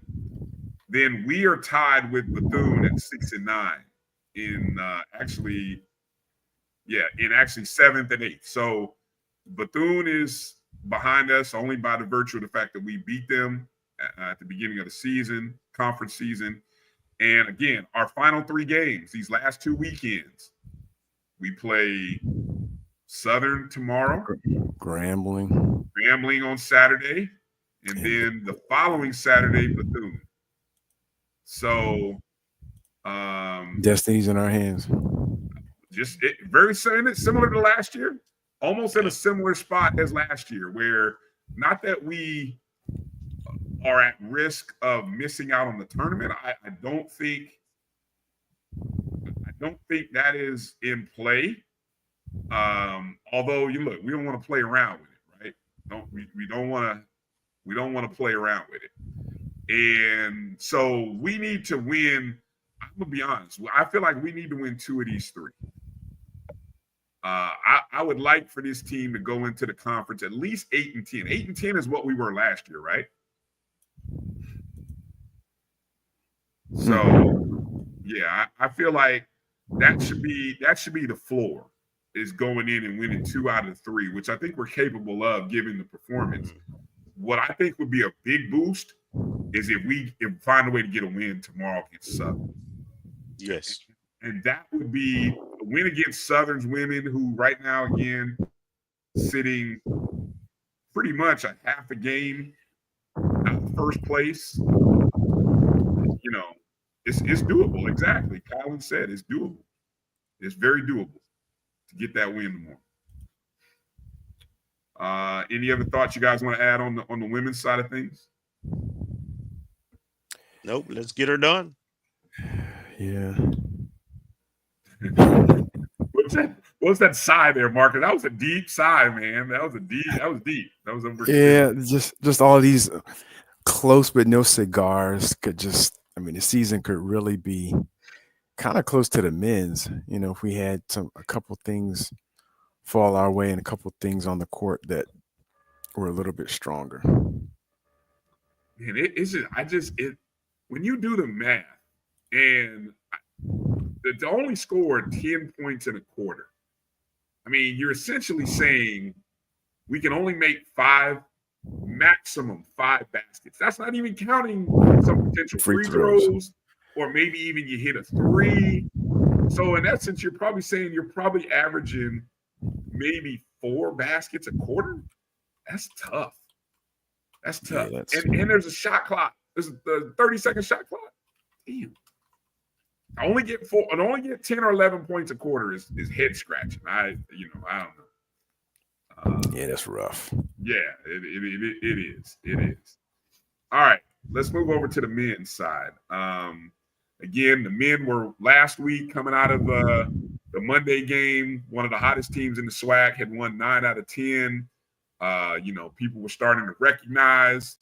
People were starting to pop up in people's rankings. And I was feeling pretty good. I was feeling pretty good about our chances in Alabama. And we started on Saturday with Alabama State. And Jesus, man. Another 1-point loss. Yeah, another 1-point loss. Losing 60-59 to Alabama State, who ended up scoring the go-ahead layup with 12 seconds to play in the game. Followed up, how crazy the last minute was. Sterling Young, who ended up with 23 points and 3 rebounds in the game, he hit a three-pointer with 54 seconds left to put us in the lead. Then State hit a pair of free throws to take the lead, or it was either free throws or basket, but they ended up regaining the lead. Then Sterling came back, hit a pair of free throws to regain the lead with 25 seconds left. So we essentially, it was almost the opposite of what happened the last time we played them. But, State ended up getting the go-ahead bucket with 12 seconds. We lose again on the last possession, had the ball in our hands with about almost the same amount of time, because I think we had about 13 seconds the last time we played State and couldn't get a bucket. This time, a similar 12 seconds, couldn't get a bucket. We ended up losing by 1. We committed 15 turnovers. Alabama State only committed 6. The big number is we shot 4 of 19 from the arc. And that, so go ahead and use your cliches, whatever cliches y'all got out there. You win by the 3, you're down by the 3, all that stuff, go ahead. When you're not hot and you're not hitting, it happens, right? Yeah. It happens. Yeah, it happens. It happens. As Kelvin said, tough to win on the road, right?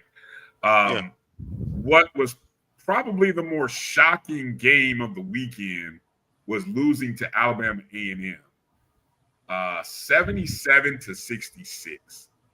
A game that we just got down early, and I don't think we ever lead that game. I don't think we ever led that game. Nope. They jumped on us, or we couldn't hit shots. We trailed from start to finish and could not. That was a team that, in talking to a friend who covers A&M and plays attention, he basically told me he was like, I don't know how this A&M team is going to win this game based on how they've been playing going into it. What I would tell you though, Bryan, when we play them in Tallahassee, they're built like an old school team. They're very athletic and they got decent length, but they're not shooters, which is what made this game so strange. They started off like 5 or 10 or something from 3-point range. They were hitting threes like it was no tomorrow in the first quarter, in the first half. And they are typically not a good shooting team. Mm-hmm. So yeah, it was the good side of the bed, I guess. Yeah.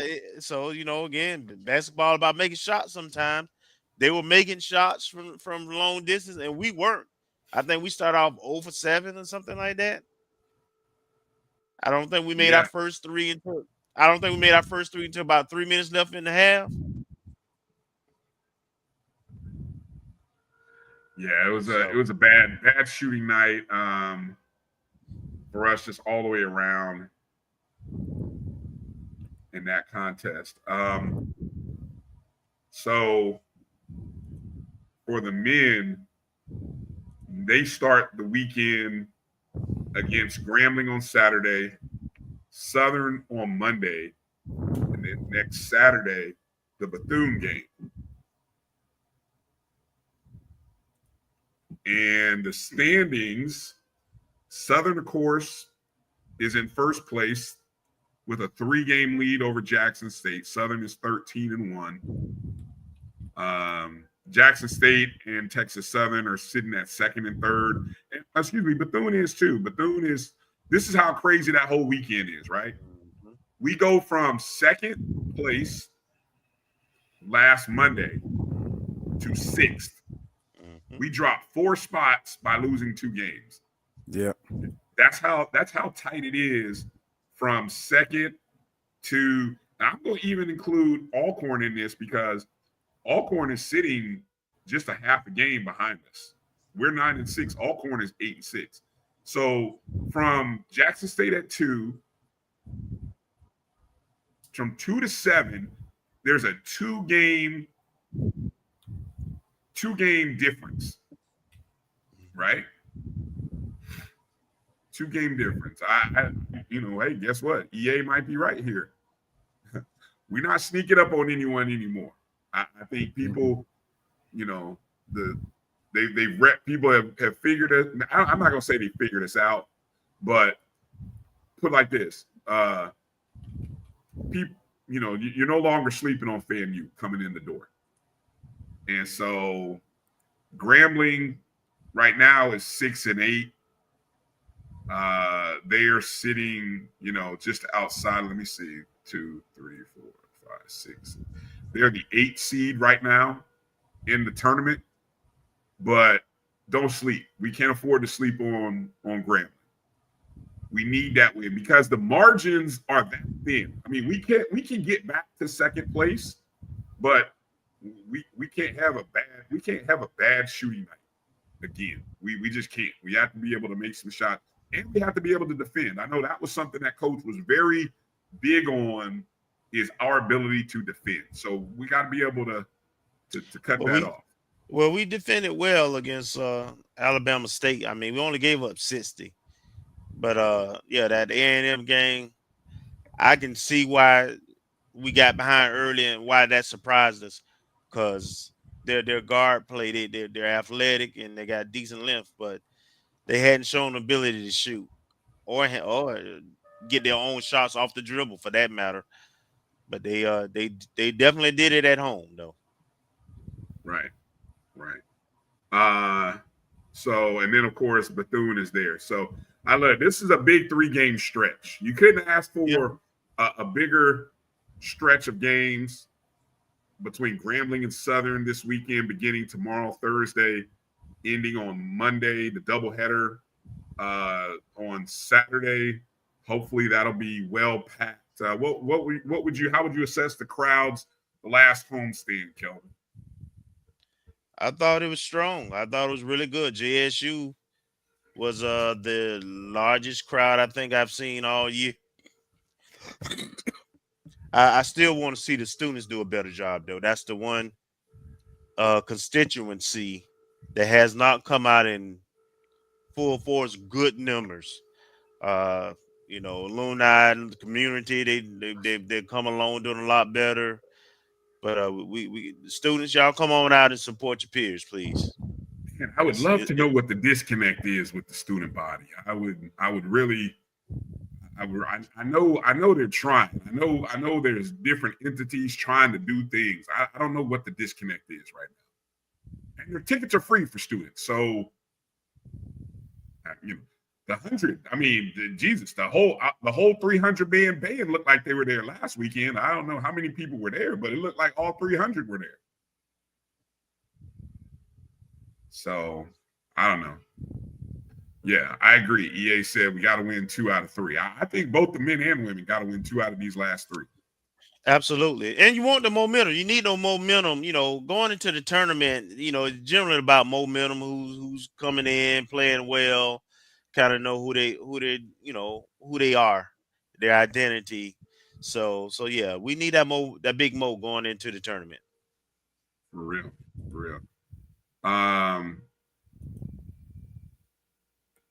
Make plans to be in Atlanta for the SWAC tournament. The SWAC tournament will begin. Let me see if I got the March 11th. Right. March 11th, Tuesday, March 11th through the 15th.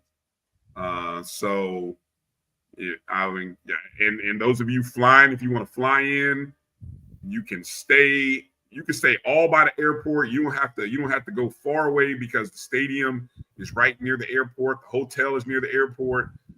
It's all very convenient for you to be able to fly in and fly out of Atlanta without having to travel deep into the city.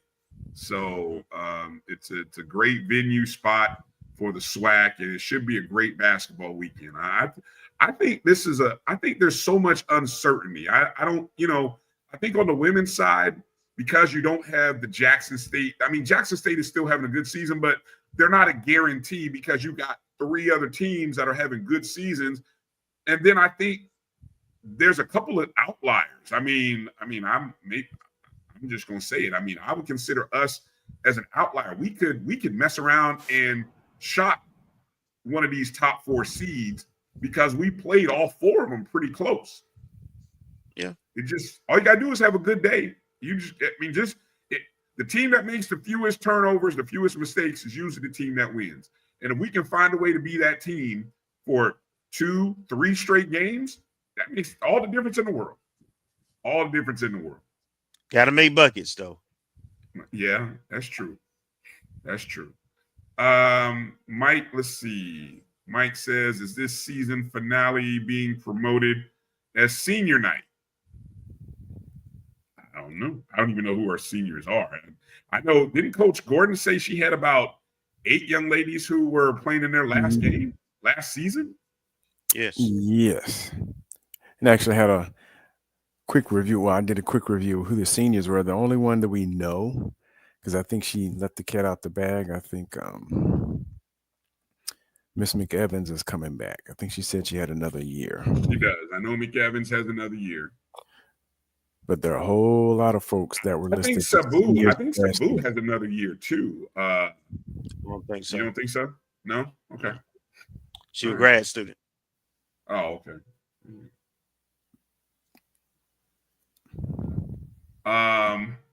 Okay. And on the men's side, I don't know. Let me see. Who's the hottest team right now going into the tournament?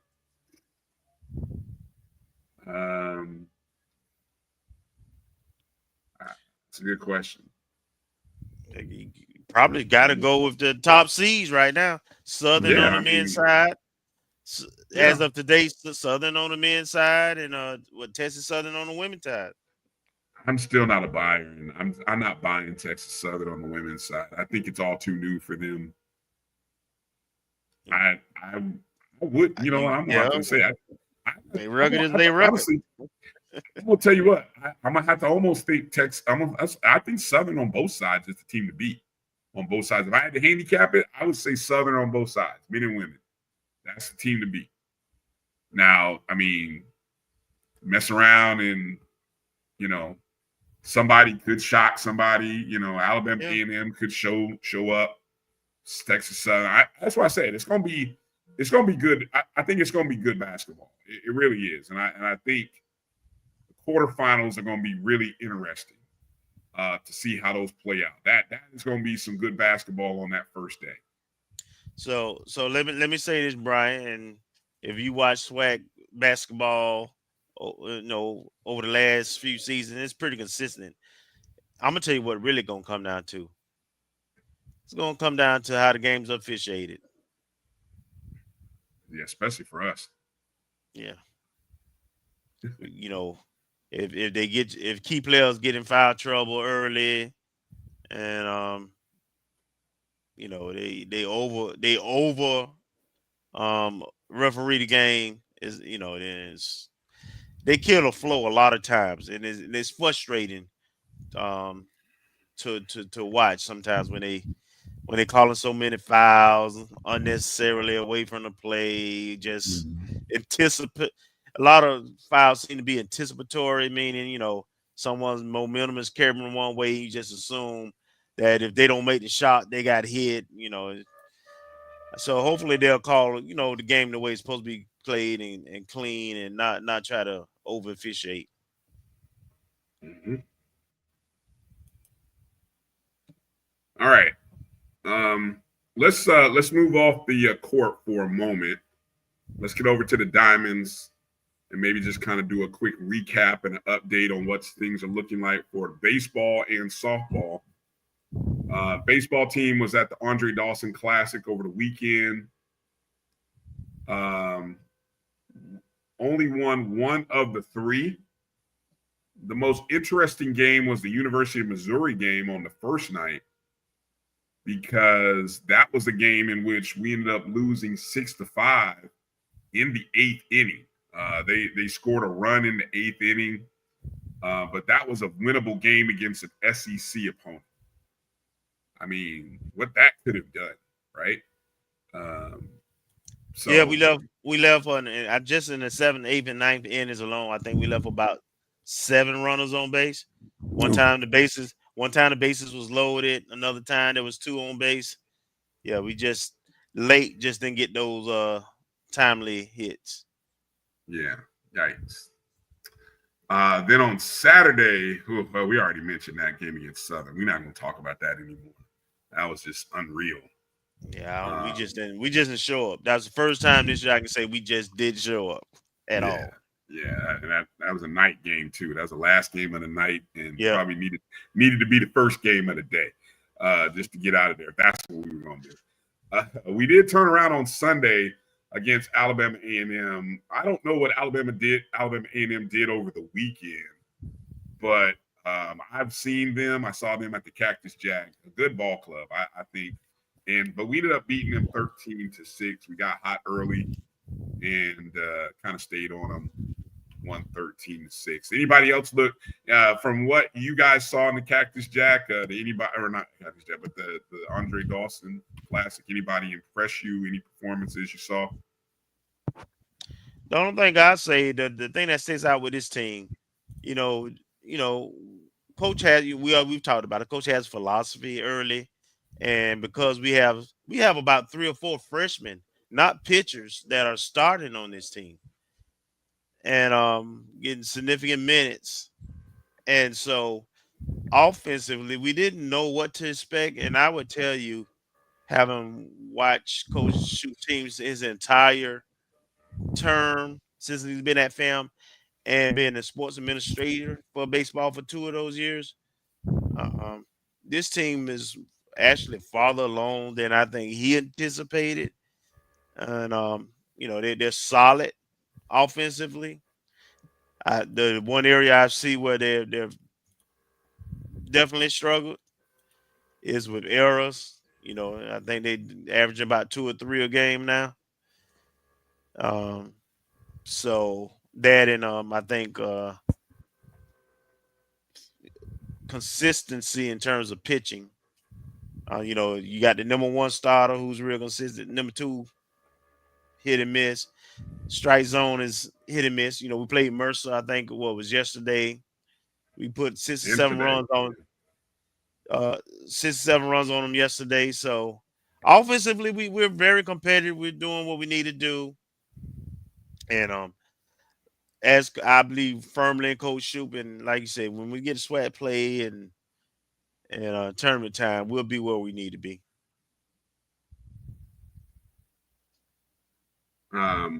Marcus, you want to add anything in there? Well, I mean, Coach gave us warning last year. He said, I'm losing a lot of seniors and it's going to be a young team, so we have to give them some grace to work through everything they need to work through in order to gel in time for SWAC play and get ready for, playing some teams that might be bringing back some veterans that might have a little bit more experience, but we definitely have the talent. So we'll have to allow them the grace and not have the same, I don't want to say the same expectations, because, you always expect to go to a championship, but we don't have the same returning experience and the same awareness of the team's capabilities as we did the past 2 or 3 years, with seniors coming back or repeat players coming back. A lot of repeat players in key positions. Mm-hmm. Coming out of the Andre Dawson, we didn't have. I mean, look, there wasn't much of a turnaround time because that series finished on Sunday afternoon. Got a day off. They head back to school campus, and then they were up back in Macon, Georgia, for 2 games yesterday and today against Mercer. Football score broke out. Mercer beat us by a touchdown, 14-7 yesterday. And I was just looking at the Mercer website today. In game 2, we lost 9-2. Yeah. Yep. 2 runs on 6 hits, no errors. Mercer scored 9 runs on 8 hits, no errors. Yeah, we dropped to 2-7 now. That was Mercer's 8th consecutive win since they lost their season opener. So Mercer, good ball club. We lost that one. This weekend, we returned to Mercer. Or actually returned to Macon for a doubleheader Saturday. We play High Point Academy at noon in Macon at Mercer's ballpark, and then we play Mercer again at 4 o'clock. So, and then the guys returned to Tallahassee for a 2-game stint against Ball State Tuesday and next Wednesday at Moore Kittles Field. So, good opportunities here to win some games. I think we got a 6-game home stretch coming up after we get out of Macon, Georgia. So that's what's up for them. Very quickly over to softball, just kind of quick little glance. Softball, after winning those 3 games in Atlanta, improving to 3-4. We've now lost 5 straight after we lost all 5 games this weekend in the Joanne Graff Classic. Of course, didn't fare well against Florida State or Texas A&M. 11-0, 11-2, 12-1 were the scores. Again, the 3-2 loss on Saturday was a tough one against Southeastern Louisiana. That was probably our best chance to get a win. And then, I don't know what happened, 15-0 on Saturday. That's a tough one. The ladies are in Gainesville this weekend, guys. Taking on, they're in the Florida tournament, taking on Western Michigan Friday afternoon at 12:30. Then on Saturday, they will take on Troy University at 9 a.m. and Samford, S-A-M, Samford at 7 p.m. And then they'll close out with a pair on Sunday against Samford again, and then host Florida, UF at 2. So if you are in Central Florida and want to get up to Florida and go check out softball, do so. I might need to go do that. I'm close enough. I need to go say hey to Coach Bill and go see our softball team this weekend. I don't have to travel and call any games this weekend, so I think I might be able to make it. Yeah. Okay. Anything else? You're on mute. Marcus said, "Don't get long-winded." No, I'm not. I was getting close to wrapping it up here. I mean, unless I don't know if there was any other new. We covered a lot today. It was a busy weekend, busy period. Was there anything else that we gotta, that you want to mention? Let's go ahead and do it now. Get it out the way so we can. Yeah. Quick football tidbits, really quick. Looks like we just offered a JUCO running back out of Harrisburg, PA, out of Bishop McDevitt in Harrisburg. He looks like a little speedster. He's like 5'10", 190.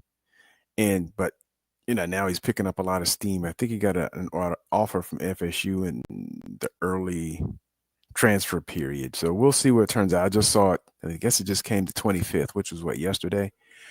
So his name is, I don't know how to pronounce it. I was just looking at it. Bowers. And he has a state championship under his belt as a high school. Sincere Bowers. It's spelled C-Y-N-C-I-R. I just retweeted the offer. And, last week, I don't think we mentioned it. We offered a trio. Oh, yes, we did. A trio of folks from Mariana High School. So, and I know Coach is sending out tweets for players of the week in different skill position or position groups. Yeah. What day does spring football begin? The calendar coach, he already put that out. March. What was it? March 4th, I think it was. I think so. The week before spring break. Okay. All right. We'll talk about, or we'll flash those dates up for a spring practice, which begins next week. Kelvin, do you want to make any comments? Somebody, Mike had sent me the football ticket pricing information. Anything you want to note? And my question always, because I don't do the season ticket thing. Obviously, I do a lot of media stuff. So my first question when I see these new prices for the football season ticket, the basketball season ticket pricing, parking ticket, what is it compared to last year? That's my first question. I like the a la carte style of it. I think pricing wise, depending what you utilize, it can either be similar, slightly more, or slightly less. It depends. But I like the fact that if you want to do North End Zone, is for the season is a separate price of $1,000, and if you want to park inside of Bragg, and right now it's only available to those who had passes from last year. But it's just for the season, 5 home games is $500, and then of course the season tickets themselves for reserve is $250. So I'm a a la carte kind of guy. Basketball season prices aren't changing. They are out too. They're the same, 150 and 150. What is it? 250 and 500. Yeah, for the basketball it's 150 for the reserve season pass, men and women games. The courtside season pass was $550. Yeah. So I'm assuming, and that's per ticket. So right. So it's coming out early. You can, for those who want to, pay in installments, you can go ahead and get it set up where you can pay in installments and everything. So I like the packages. I mean, works for me. Okay. There it is. Appreciate you, Gerald. Spring football starts Friday, March 7th. So shout out there. Any updates on the defensive coordinator? No, I don't have anything. No, nothing. Okay. I know that's the question I keep getting asked. I guess we'll figure it out. Stay tuned. More to come. All right. Any other news and notes before we pick up and get out of here? No. Is that a no? Just That's looking a no. Side to side. No, just okay. Oh no. All right. Well, let's get ready to wrap up the show. Again, say congratulations. Hey, somebody knows. Yeah, Gerald knows something. Somebody always knows. But anyway, shout out to the golf program again. Coach Rice, 2025 Arcis HBCU champions. Congrats to the guys on that. Nice job. I believe Coach Rice will be on the show next week, right? Yep. Correct. All right. So we'll have Coach Rice on the show. Also plans to have Kendall Bowler on the show as well next week to get his recap on Hula Bowl, HBCU Legacy Bowl, and then how he's getting ready for the combine or pro day. And also Sterling Young. Shout out to Sterling Young, SWAC basketball men's player of the week. I think the last time he won that award was also against Alabama State and Alabama A&M. So that's kind of, he talk about having your best weekend against them. There it is. All right. I want to encourage you guys, make sure you're staying tuned. FAMUathletics.com. Make sure you download the app, the FAMU Athletics app, a great resource to stay up to date with when games are about to tip off, where games you can follow along with stats, things of that nature. It's a great resource to have. Take advantage of it while you have it. Also, make sure you're following the show on all of our social media pages, Instagram, Facebook, X, at ONG StrikeZone, YouTube as well, where you can find various clips of the show. with our interviews that we do and our special segments like the football recruit segment, stuff like that. You can always find at ONG Strike Zone on YouTube. And then go download the BCSN Pod Zone.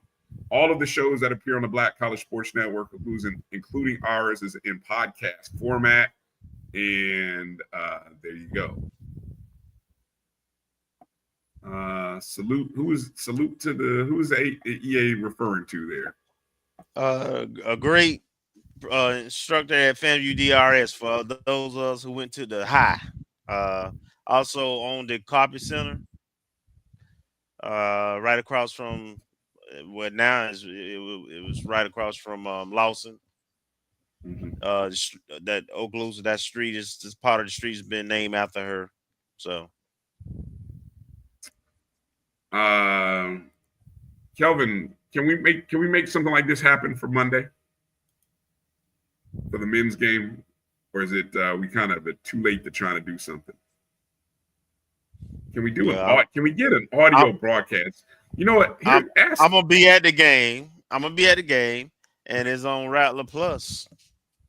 Okay, we need hint. We need an audio broadcast. I need I'm gonna have to call 87. We need to get the audio broadcast available without having it being on pay-per-view. I mean, I get it. We can buy and watch, but we need to be able to. Folks want to sometimes listen to the game. I don't know. Anyway. Pay the debt. EA, exactly. Anyway, y'all in this pay-per-view thing is bothersome to me. I just can't. The conference has to get a better media package that's consistent. You're absolutely right. Yeah, we gotta figure out something. It can't be one school does it this way, another school does it that way. That's not gonna work. I mean, you can. Frankly, the quality ain't the same from school to school. So it's not. I mean, you can pay $4.99 and get ESPN Plus. Just outsource it to a group and then let them do it. Well, even that has its challenges, but that's another story. We don't have time for it. All right, so let's get ready to pick up and get out of here. What is it? Oh, we caught up in the chats. Hey, hit the thumbs up and the like button if you would, please. Do us a favor. Share the show. Share the show with your friends and family as best as you can and whenever you can. That's going to do it for tonight's show. Again, thanks to Coach G for coming in and joining us. Nia Blocker, the fastest woman in the SWAC. Kirk Dawkins, the baddest man on the track right now. We thank them for coming on and joining us. And we say salute and fangs up to you all Rattlers for joining us. You guys be well, be safe. And until we see each other again next Wednesday, we're out of here. Peace out, everybody.